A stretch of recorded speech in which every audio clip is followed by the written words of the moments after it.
Hey everybody, Peter Zeihan here, coming to you from above the very active Kilauea volcano. That's the crater that cooked off last year.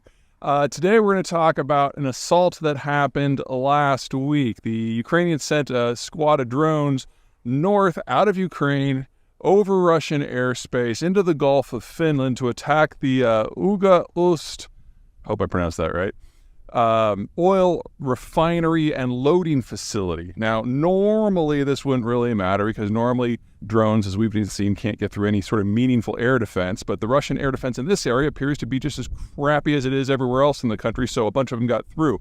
The other reason I wouldn't normally care about this is most refineries, everyone gets all ooh and ah. They expect Hollywood explosions when a bomb goes off in a refinery. You got to keep in mind scale here. Most refineries are over a square mile, and this one's no exception. There's a lot of standoff distance among the different facilities, so if something does blow, it doesn't blow up the whole thing. And crude oil at room temperature isn't even flammable. So the warheads that these bombs can carry, which are less than 100 pounds, probably with the models that were used, probably under 20 pounds, it's not that you can't do damage, but you can't do real damage.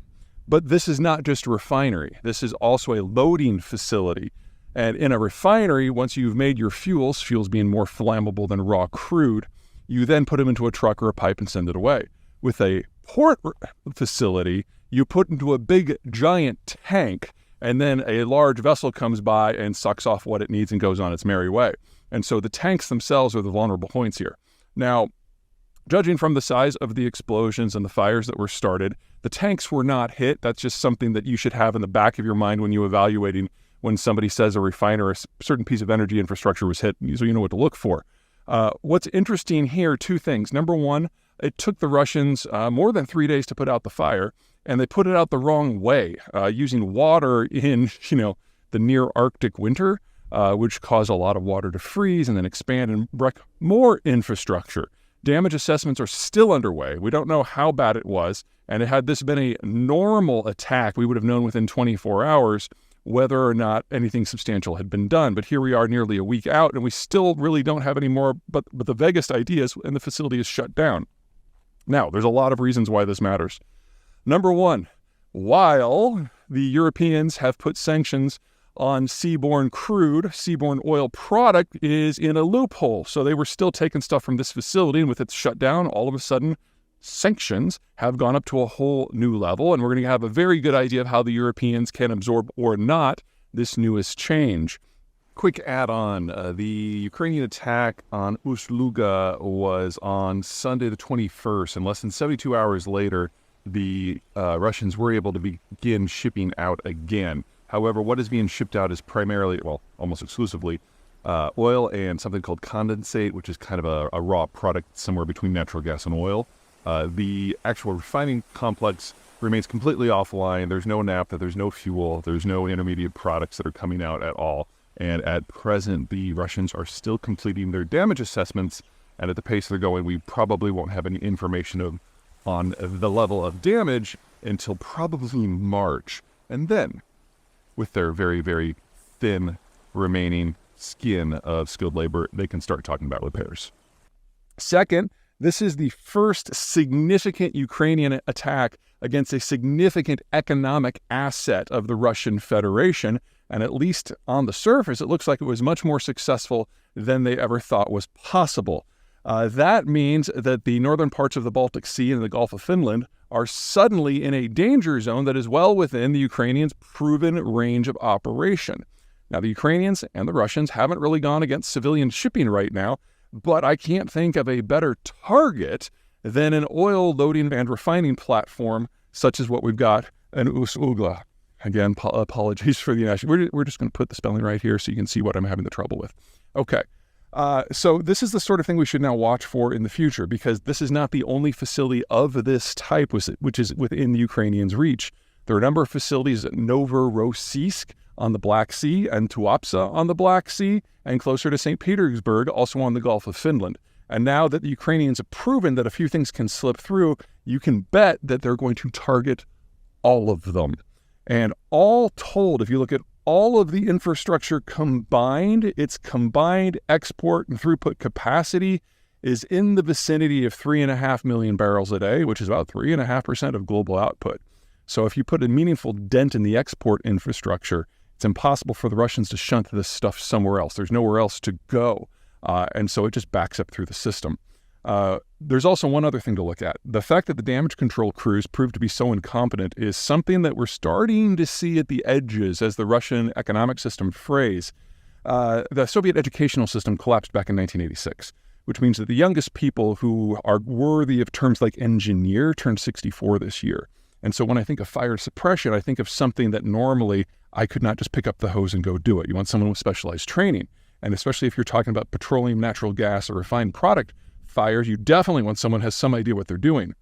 Russia's running out of those people. It's not just that 1 million people have fled the country and 500,000 have been drafted and committed to the war, been killed. They don't have much of a skilled labor pool left, and what they do have is being dedicated to the war itself, air defense in the vicinity of the war, or the military-industrial complex to keep the war going. So we're seeing some very serious frays with the system. This is not the sort of thing that they should have gotten wrong. That fire should have been put out very quickly with things like foam, and it wasn't. And that suggests the Russians' ability to maintain their overall system is starting to feel the strain of all of this, and they don't have a backup plan. There isn't enough labor in the country to redirect from somewhere else, especially skilled labor. All right. That's it for me. Take care.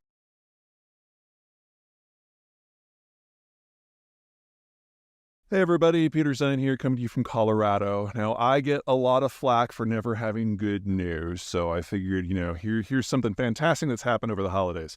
There's an organization called Sunzia, which is a company that produces and transmits electricity, that has closed funding and started construction on what will be the largest green tech power generation system in the hemisphere, 3.5 gigawatts, which in electrical terms is huge.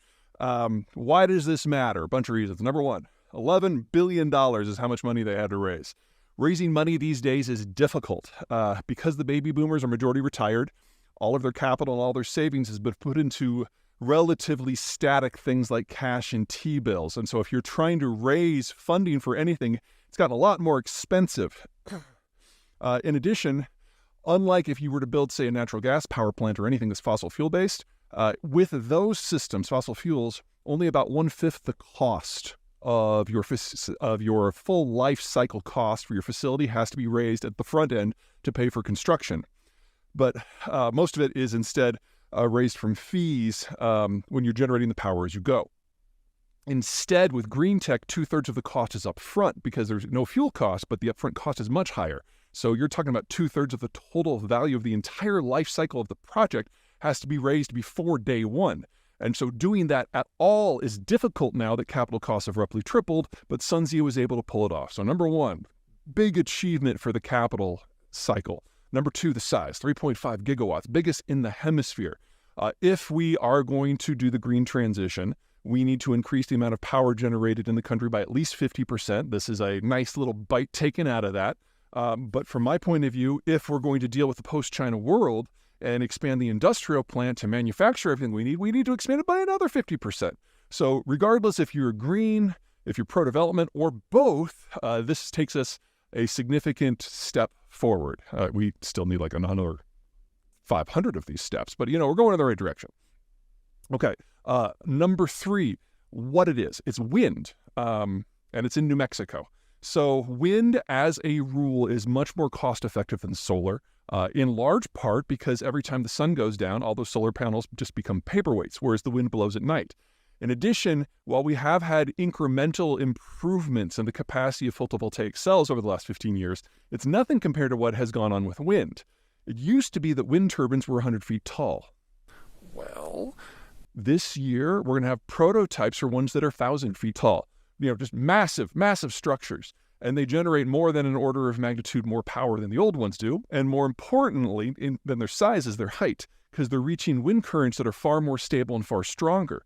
And so we're seeing places in Texas, in Iowa, and now in New Mexico that are using some of these taller turbines to not just generate intermittent power, but baseload power. And that's one of the big problems with green tech. If the wind stops or the sun goes down, you're kind of out of luck and you have to switch to a more conventional system or a battery system, which is much more expensive. But if you are tapping a wind current that never stops, you can use it for baseload and avoid both of those problems. And that's part of the goal here for the SunZia project. But fourth, and I think most importantly, is that unlike almost every green tech project that we have done in the United States to this point, a huge portion of the SunZia project is transmission. They realize that there aren't a lot of people in New Mexico, and Albuquerque can only suck up so much power. And so this project includes massive transmission lines that go into Arizona and link into the network that goes into Los Angeles. And of the 3.5 gigawatts of power generation that they're anticipating, all but 0.5 gigawatt of it is for export to the Arizona and California markets. And the fact that this taps into the LA market is beyond awesome. I don't know how many of you have heard of California, but doing business there is almost impossible. Electricity demand is hardly encouraged, but in many ways, electricity generation is flat out illegal. A very heavy regulatory environment. The state is also very power hungry, and they import about a third of their electricity because they've made it very difficult for producers to operate in their home state. Arizona is by far the single largest supplier they have. And every night when the sun goes down and all those panels that Californians built stop working, 10 gigawatts of fossil fuel power comes from Arizona across the border, flooding into the LA zone. The SunZia project will now be able to put roughly 3 gigawatts of power into that network. It doesn't solve it at a stroke, but it's a much more sustainable program from an environmental point of view than anything that we have right now. So, great step forward. One of the big things that we forget about in the wind and solar is not just the intermittency. It's just that not everybody's place is sunny and not every place is windy, and most people don't live in those locations. So our best wind locations are the Great Plains, from eastern Montana, North Dakota, going down to the panhandle of Texas and West Texas. Our best solar zone is from Southern California going into West Texas as well. New Mexico is on the edge of that Great Plains region. Great wind potential, great solar potential. But there aren't a lot of people in that entire area. You got to wire it somewhere. And this is one of those projects that has managed to work out the details of crossing state boundaries, 2 of them, and getting power to where people actually live in Phoenix and Los Angeles. So we need many, many, many, many, many, many, many, many, many more of these for this to go. But the fact that we have our first really big one that's already started construction, first power is expected in 2026, it's a great start.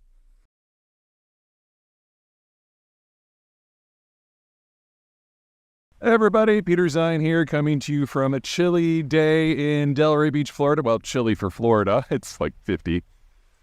Today we're going to talk about what's going on in the world of maritime shipping and why we should be thankful that nothing's gone horribly wrong yet and why we shouldn't count on that continuing. Just a quick recap of what's gone down in just the last couple of months. We've got Ukraine taking accurate potshots at Russian energy facilities on the Baltic Sea at a place called Ust-Luga and on the Black Sea at a place called Tuapse. And they're gearing up for an overseas kit now. We've got a drought in Panama, which based on whose numbers you're using and whether you're going by value or tonnage has reduced the throughput of the Panama Canal by somewhere between 1/3 and 2/3. We've got Houthis in Yemen who are taking pot shots at pretty much every other vessel that happens to go by them, which has reduced shipping through the Red Sea by about 10% for energy and cargo. We've got fresh piracy in places like Somalia. It's never really gone away in places like the Gulf of Guinea or the Strait of Malacca. And we've got the Chinese making ever louder noises about wanting to change the security environment in their own neighborhood, even as the Russians are actively making roughly 2/3 of the Black Sea a no-go zone. It's a long list. It's getting longer by the day. But, to this point, there has not been a meaningful break in the old system. A big part of that is because of the insurance structure, where every vessel who's sailing anywhere has to get some sort of policy to insure both their hull and their cargo. And while with the ever-tightening sanctions on the Russians because of the Ukraine war, to this point, that system has not been broken. It has been denied Russian shipping But Indian, Chinese, and Russian state companies have stepped in to offer policies, and so far, none of the ships that have had problems anywhere have been under one of those policies. So what has happened is we've got this dual system where we have the normal world where the Americans and especially the Europeans are providing the insurance for most of the shipping, when you've got this ghost fleet that's developed, mostly older vessels that were about to be decommissioned, that have been brought back and given a new lease on life as second-rate cargo haulers, especially for liquids, where they have a Chinese, Indian, or Russian insurance policy. This ghost fleet, based on whose numbers you're using, it may be as much as 10% of the global tanker fleet. And there's also a few bulkers and maybe even a few container ships that are kind of joining its ranks now too. Anything that the Russians can do to keep things under the table from the point of view of global record keeping and shipping. Now, what that means is that the risk has been deferred and absorbed by this shadow organization that has kind of popped up. We're now in a situation where we're kind of in a holding pattern, where we're kind of waiting for like a real, actual disruption to happen. Because so far, no real country has targeted any sort of shipping. It's not like the Japanese and the Chinese have started trying to block each other. The U.S. is still using its naval power to patrol the oceans where it can, and the biggest beneficiary of that system is none other than China. And we don't have the Russians or NATO deliberately targeting each other's commercial shipping yet. In fact, everyone is very scrupulously sticking to the old structures. They're just kind of trying to maneuver their own ways to get national and regional advantages.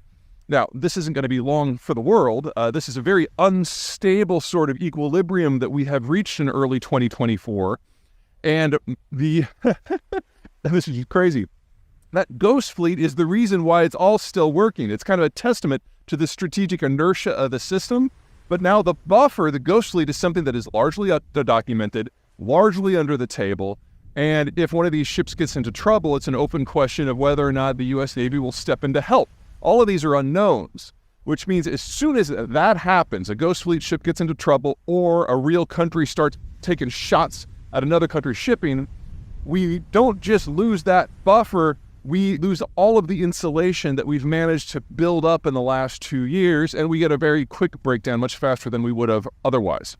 Now, based on what happens geopolitically, this could all go any number of directions. If the United States decides to take a shot at what the Iranians are doing in the Gulf, that obviously takes us one direction. The Chinese decide to do something in the South China Sea, that takes us another. If Ukraine accidentally hits an actual third-party vessel in some of its anti-Russian operations, it goes another. If the Russians board and capture somebody going to a Ukrainian fort, that takes another. We're on the edge. There's a lot of guns aimed at our heads right now. And it honestly, from my normal point of view, it doesn't really matter which way this goes. It all leads to the same end place, where long-range shipping is simply no longer viable. And shipping in general through dangerous areas is simply no longer viable. And the two biggest plays in the world that benefit from the current system are, ironically, Russian sanctions-busting oil exports, which have to sail all the way around Eurasia, and Chinese merchandise exports who have to do the same thing. Those are the longest haul plays out there, all going through dangerous zones. So when this cracks, we see those two things get hurt first, but they will be far from alone. Remember, East Asia is home to half of all manufacturing supply chain steps. There is no version of manufacturing in the world, especially when it comes to things like computing and electronics, where it works without that setup. And that requires global shipping to be safe. So we need to be prepared for the not too distant future when all of this just stops working. And we have to figure out a fundamentally new model that's probably going to be more based on regional trade rather than global. Okay, that's plenty for the day. Take care.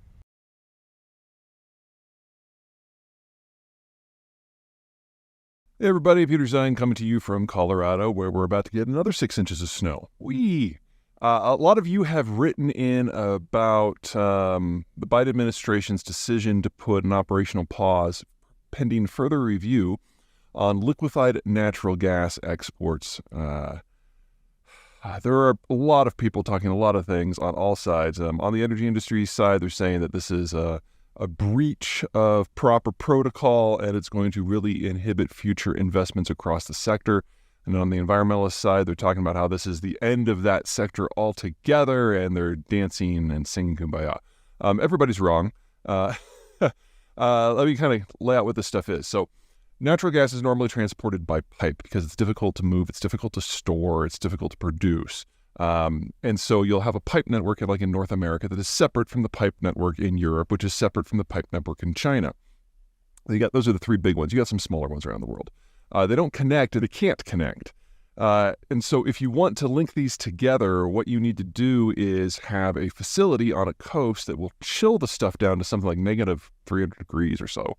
And then it's a liquid, and then you put it into a specially designed tanker that can handle these cryogenic fluids. And then you transport it across the ocean to another facility where it unloads and is regasified and then put into the new system. Now, we've been doing this for a few decades, but it's only in the last 15 years that it's really started to become big. And the primary reason for that is the environmental movement, because natural gas, if it's properly burned in an appropriate facility, a combined cycle natural gas plant, generates about half of the CO2 emissions of, say, a coal plant. Also, you can spin up a natural gas facility in just a few minutes, as opposed to a coal facility, which can take hours to even days. And so if you want to pair it with, say, wind and solar, it's the perfect complement fuel, because when the sun goes down or when the wind stops, you can just turn this thing on. And so if you want to get the full capacity from your wind and your solars, you really have to have a conventional system that's dispatchable like natural gas. Now, the United States currently has enough capacity, nameplate capacity, to chill and ship about 13 billion cubic feet of this stuff per day, which makes it the largest exporter in the world already. And under construction are facilities that would allow another 12 BCF per day, which, if you remove the United States' existing capacity from that, that's again the world's largest. And then there's already been stuff permitted for another 16 billion cubic feet per day. So, you add those three together and, where we are right now, that's enough to supply all of Japan. If we bring all of these online, that's almost enough to supply all of Europe. And the Biden freeze doesn't touch any of that. It is a pause of the review process for new facilities. Now, if the United States were to bring these all online, so 13 today, 12 in a few years, and down the road, maybe another 16. You're talking, 40? Yeah, it's more than 40 BCF. And that would be roughly 1/4 to 1/3 of total U.S. consumption of natural gas. If we did get the number that high, we'd have a lot more price linkage between the U.S. market and everywhere else. Remember, natural gas is pretty much sequestered, and LNG has traditionally just kind of played at the margins. But if we had this kind of volume, then Americans would start to be exposed to global natural gas prices. If that were to happen, instead of this $2 to $5 range that we've kind of become used to and is probably going to be our norm for the next few decades, we'd probably see prices regularly going above 15 or 20 as we have international price shocks because of things like, the Ukraine war, or something blowing up in the Middle East. When you only have about 10% exposure, or in our cases a little bit, 10%? Yeah, we got about 10% exposure. The price swings are very muted. And so back in 2021, when the Ukraine war was hot and heavy and we thought we were going to lose all the Russian gas at the same time, the Europeans were dealing with natural gas prices that were well over 70 for a few months, and it was pretty ugly for their industrial stuff.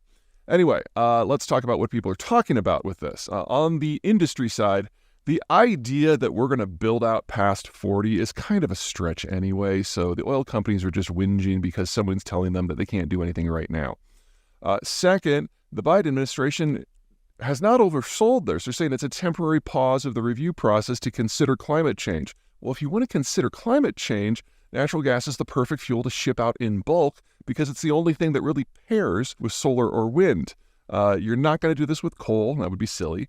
And batteries sound great until you realize the industrial process that's required to build them at scale is never going to make them more than a niche use in specific areas. I'm not saying there's no use for them there, but natural gas is so much easier. It's so much cheaper.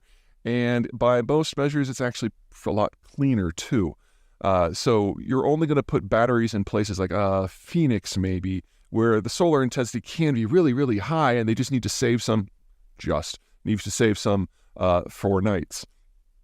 And then on the environmental side, the celebrations, number one, this is not forever. It's a temporary pause of the review process, which the Biden administration can reverse with a stroke of a pen, or any additional leader could, for reasons environmental, economic, or strategic. Remember that a lot of the stuff that's getting shipped out right now is going to Europe in order to allow the Europeans an option other than sucking down Russian gas. So, this is kind of important from that front, too. So everyone's kind of making a really big deal out of it, but I think the thing that is most hilarious is that the Biden administration has found a way, again, to satisfy the environmental activists without actually changing the system. This is very similar to what he did when he came into the presidency and he put a moratorium on fracking on federal lands, and everyone was all wailing and gnashing their teeth on one side and screaming bloody delight on the other side. Well, people forget that 99% of all shale operations are on private land, and that is regulated by the state. So it was less than 1% of wells that were affected at all. But it made the environmentalists happy, and it pissed off the energy industry, but it didn't really change anything at all. And Biden is never going to be the preferred candidate of the energy industry, and he was able to placate some of his more hardcore supporters. He's now done that again. So it's a fairly savvy political move that actually moves the needle not at all, which, is one of the smarter things you can say about politics these days.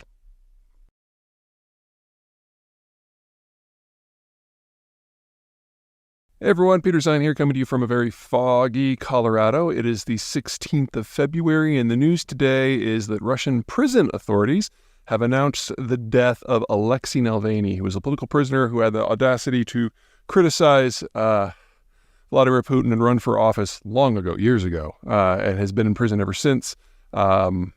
He was transferred about a year ago to a high-security prison in the middle of nowhere in Siberia. It was an old Soviet gulag. This is basically where the Russian government sends people when they want them to die because it's cold, it's brutal, there's no heat, and medical service is deliberately denied. So the idea that he's dead is not exactly a shock. The Russian government very well could have actually executed him, and no one would know.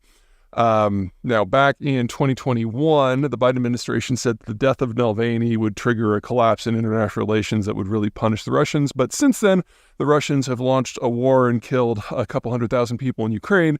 So pretty much all of the stops that could be pulled out have been pulled out. And about the only way to punish the Russians now would be to send a lot more weapons to Ukraine, or to do an outright block of all of their energy exports, neither of which on the moment, for a mix of political and economic reasons, are on deck. So I don't want to say anything weird like, the Russians are going to get away with this because there's a lot going on, but don't expect any sort of tactical response from the Americans in general or the West.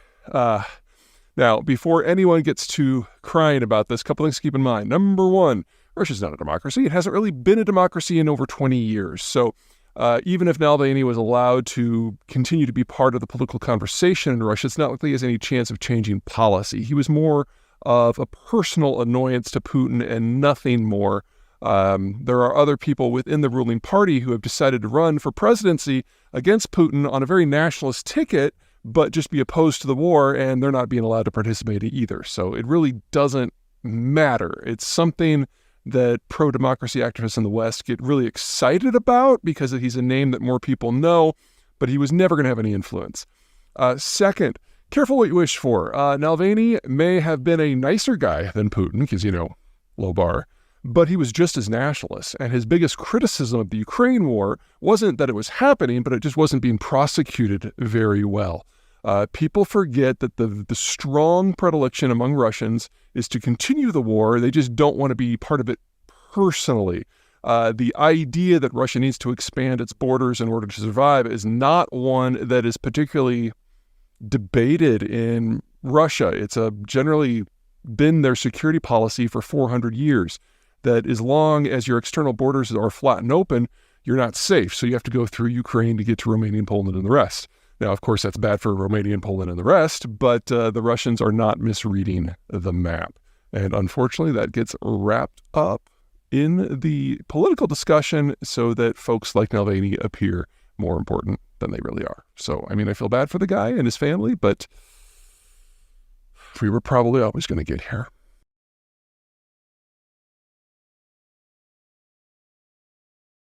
Hey everybody, Peter Zeihan here, coming to you from Huron Peak in central Colorado, and today we're going to talk about Romania. Romania is one of those middle powers that kind of has been dealt a bad hand. It's got a good chunk of land in the lower Danube, and it's bracketed by the Carpathian Mountains, but it's not quite big enough to kind of stand up to the neighbors. So it's got these three access points, really. You've got the Vienna Gap to the northwest that allows access to the northern European plain. You've got the Bessarabian Gap to the northeast, which allows access to what I call the Eurasian Hordelands. And then down south, you've got the Balkan Mountains that pinch off access to the Sea of Marmara region. Now, the northern European plain, the Hordelands, and Marmara are all capable of supporting absolutely massive powers that have dominated history as long as it's been recorded. And Romania is kind of stuck in the middle. It has access to all three of them, but could never generate the sort of military force that is necessary to punch out beyond those gaps and do anything meaningful. In fact, because it's proximate to all of these gaps, it is usually one of the first countries that gets conquered or amalgamated when one of those three mega regions decides that it wants to expand beyond their natural borders. And in that sort of environment, Romania faces a double bind. Number one, whether it's coming from the northern European plain or Marmara or the Eurasian Hordelands, it's got to decide whether it's going to fight or whether it's going to accede. And if it chooses to accede, then it is not in charge of its own destiny anymore, and it usually ends up being a cog in somebody else's empire. The second problem is that Romania, while being the most populous of the countries in this squeeze zone in between, is certainly not the only one. And there are others that might be a little bit more defensible and have a little bit richer geography. And Romania is in constant competition with all of them. So even if it can make its peace with its larger neighbors, it then has to make peace with its smaller neighbors. Some, like Bulgaria, it usually gets along with pretty well. Others, like Serbia, are touchy. But probably the biggest problem of all of them is Hungary. Two problems here. Number one, Hungary has a little bit more defensive of a geography than Romania, so it has a little bit longer history in terms of being an independent power, especially since it is up against that northern European plain gap. Bessarabia is a 50-mile gap, and it's really hard for a country the size of Romania to plug that. But the Vienna Gap is only a couple miles wide, and most of that is the Danube River, making it fairly easy for even a small country like Hungary to hold the line. That means that Hungary and Romania are the two countries that tend to find themselves fighting more often than even the major powers that are in the lands beyond. And if you want to go just back to the Cold War, there were these delightful stories that came out at the end about how, yes, we were in a Cold War of the West versus the Soviet Empire, but within the Soviet Empire, the Hungarian and the Romanian intelligence services were duking it out behind the scenes while they were technically on the same side. Now, looking forward, the Romanians have some decisions to make. They know that the European system is of limited duration. They know that it's in demographic decline, and they know that there's going to be a fight for the region once again, just like there has in every age of their history that has been recorded to this point. Until very recently, they were convinced that when the Russians came again, they'd have to cut a deal, that they wouldn't have a choice. But the Russians are doing so poorly. In Ukraine, the Romanians are starting to entertain the possibility that there might not even be a major power on the other side of the Bessarabian Gap again. And that means that the other regional power that they would probably have to cut a deal with, Turkey, becomes a lot more digestible. Turkey's an up-and-coming power. The relations with the Romanians going back centuries have been pretty good. They've been excellent since the Cold War. Maybe a little cool, but certainly professional. And if the Romanians are entering a world where the Russians are no longer a strategic factor, but Turkey is, then that's a partnership. That's not vassaldom.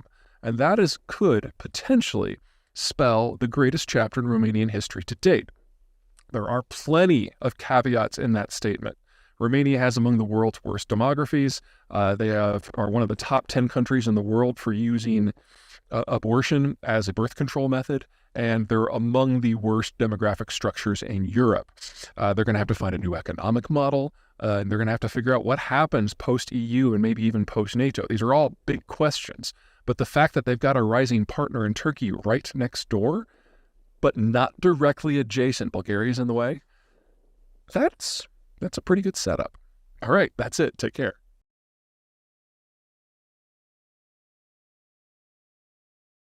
Hey everybody, winter is here. I'm coming to you from Eastern Washington, and today we're going to talk about winter in Texas.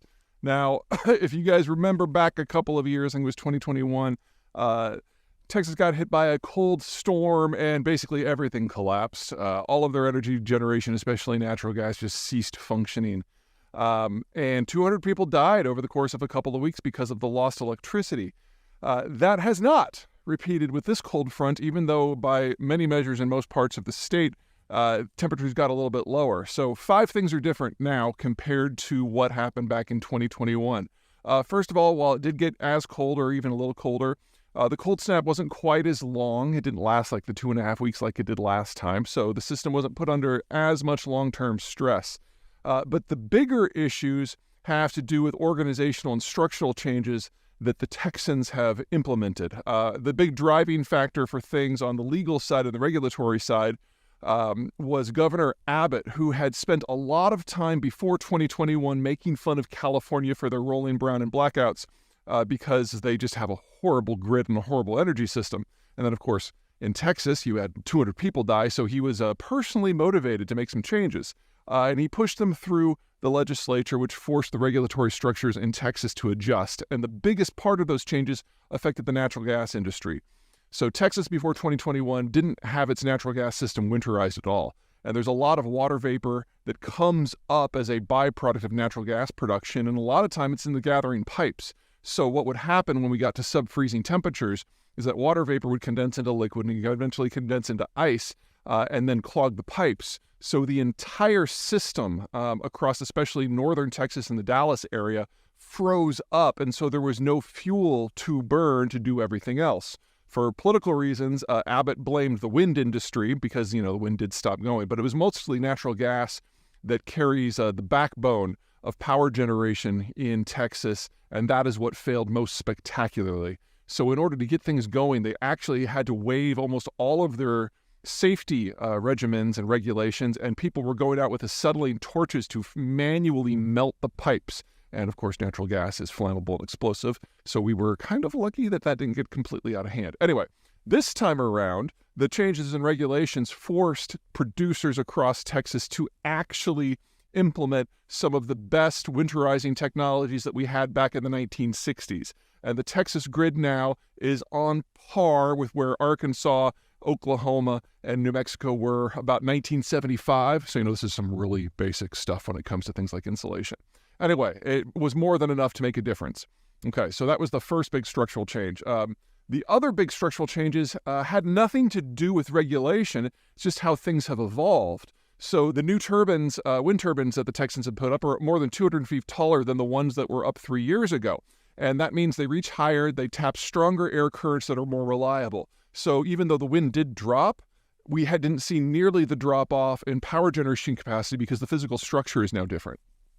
Second, Texas has put up a whole lot of solar. And when these winter storms come through Texas, usually what you get is a lot of wind, a lot of freezing rain, maybe some snow. And then once they blow through, it's cold, but it's clear.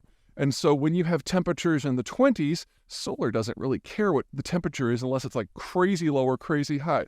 So solar was generating near record energy for the time of year. So you had 2 different streams of energy coming into the electrical system that they didn't really have last time, and their baseload system with natural gas worked a lot better than it did. This sort of change is the sort of thing we're going to see in some way across not just Texas, but the entire country and the eventual world. We're seeing more and more wind and more and more solar, and it doesn't always go right the first time. And we discover that meshing these systems together is more problematic than kind of the breezy things that the Greens say. But when you have multiple systems that do feed into the same network, you do get a lot of redundancy when one works and the other doesn't. The trick is to make sure you have enough spare capacity that you can dispatch at any given time. Now, in the past, solar and wind aren't very good at that because you can't dispatch them. If the sun's not out, if the wind's not blowing, they're kind of useless, and you have to rely on older fossil fuel things like natural gas. But what we're seeing in Texas specifically is that we're already seeing turbines that are 800 meters tall. And in the next year or two, we're going to be pushing the kilometer tall barrier. And again, stronger currents, more reliable, used for baseload. So I don't mean to suggest that all of these problems when it comes to storms and interruptions are going to go away. But as the technology evolves, we're getting better able to adapt and having a little bit more insulation on the backside as well. That's it from me.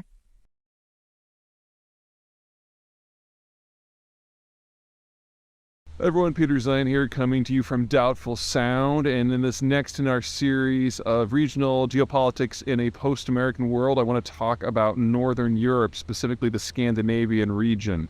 Now, this is an area that has been fractured by history. You've got islands, you've got peninsulas, you've got de facto city-states, but while they have been powerful in the past, they've kind of been sleeping for the last 300 years. And during the Cold War and the post-Cold War era, it's been fractured into a number of different governments. But I think the best way to think about this is not so much a collection of countries, but a family of Vikings who are getting to know each other again. The original Vikings were the Danes and the Swedes, who basically went off, raided and pillaged and founded little trading depots everywhere that they went, and some of those depots eventually rose to become significant countries in themselves. Think of Riga in Latvia, or Oslo in Norway, or Reykjavik in Iceland. But by the time we get to the modern era, they had been broken into different spheres of influence. In the post-Cold War environment, however, especially now with the Ukraine war happening, we're seeing a changing of fortunes as these countries are rediscovering each other. And we're already in an environment where a lot of them consider themselves so familial that they already have a lot of joint embassies around the world. But if there's one thing they're all concerned about, it's Russia. Denmark is the last country approaching the Baltic Sea, so that if the Russians ever make a bid to get into the open ocean, they go by them. The Norwegians control the northern coastline, so they know the North Point is something they're responsible for. Estonia, Latvia, and Lithuania used to be Russian colonies under the Soviet period, and Sweden is a mid-sized power that was ultimately smashed by Russian power 3 centuries ago, and only recently has kind of emerged, whereas Finland was both a Swedish territory and a Russian territory based on which time frame you're looking at, and only really became independent in a traditional sense in the last decade or so as it's broken away from its Finlandization programs, which were basically a way that the Soviets used to crush Finns' strategic autonomy. What we're seeing now is this whole cluster of countries coming back together all on the same side of the same geopolitical orientation, no longer fractured by other powers, with Sweden absolutely being the center weight of all of it. It's probably best to think of most of these countries not so much as countries, but as cities that just happen to own another swath of territory. So in the case of, say, Riga or Copenhagen or Oslo, over half, in fact, almost 3/4 of the population is in that one city, and the rest of the territory just kind of hangs on. Sweden is the exception. I mean, yes, Stockholm is by far the largest, but it actually has a populated zone in the south that is agricultural. There are a number of cities going up and down the Baltic Sea coast. And so it is arguably as powerful, if not more powerful, than all of the others put together. And now that Sweden is emerging from its traditional neutrality and starting to write its own security policies, it is going to be a major force to be reckoned with. A couple things about this region to keep in mind. Number one, it is very, very naval. Because of the Baltic Sea, because of the Gulf of Bothnia, this is a zone that if they're going to survive, they have to do so in the context of having a powerful navy to keep potential rivals at bay. And that means, number two, it's actually fairly easy for them to partner with other powers from out of region, assuming for the moment that those other powers are also naval. Because if they were to partner with, say, the French or the Germans, who are primarily land powers, these countries would see themselves overwhelmed. They're just not big enough. Sweden doesn't even have 10 million people versus, say, France is roughly 60. The whole region put together can't add up to a France, much less a Germany. But if you bring in the United Kingdom, you've got a very different sort of power dynamic.